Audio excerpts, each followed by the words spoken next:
kao i daleki i prijateljski nam Motovun, budući svetski centar vrhunskoga golfa, i Vojvodina svoju budućnost traži u razvoju prestižnih sportova.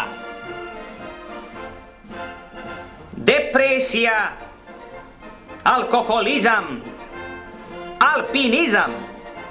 3 jednako blistave strane medalje vojvođanskog sporta i ove kalendarske godine pružili su priliku mnogobrojnim učesnicima i još brojnim ljubiteljima ovih sportova da uživaju. Odvijaju se posljednje pripreme alpinističke reprezentacije Vojvodine za predstojeće evropsko prvenstvo u Holandiji.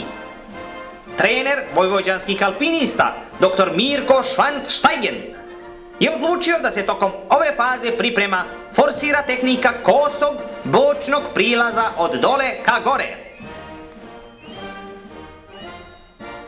Prolećni deo ovogodišnjeg šampionata u depresiji je počeo kao i svake godine, vrlo uspješno, bez obzira na povećan broj sunčanih dana i opšti preporod prirode.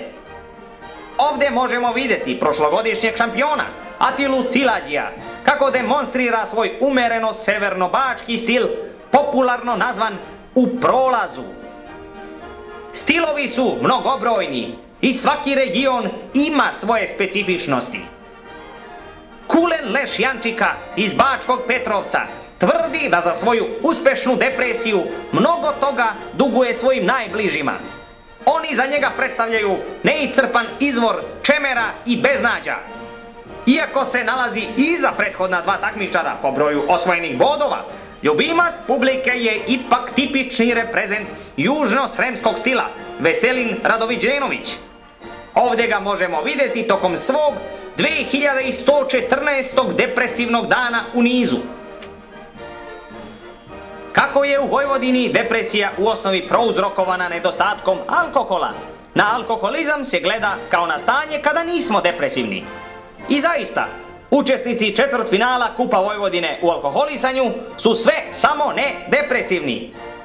U revanš mečevima ove faze takmičenja pobedile su ekipe AK Delirium Tremens iz Budisave, OAK Cirozaši iz Gajdobre, AK Konzum Brlja iz Žitišta, dok je susret između AK Dragan Stanković Bledi iz Sremskih Karlovaca i AK Alkoholičarski iz Kovina završen bez pobednika, ali uz opšte veselje svih učesnika.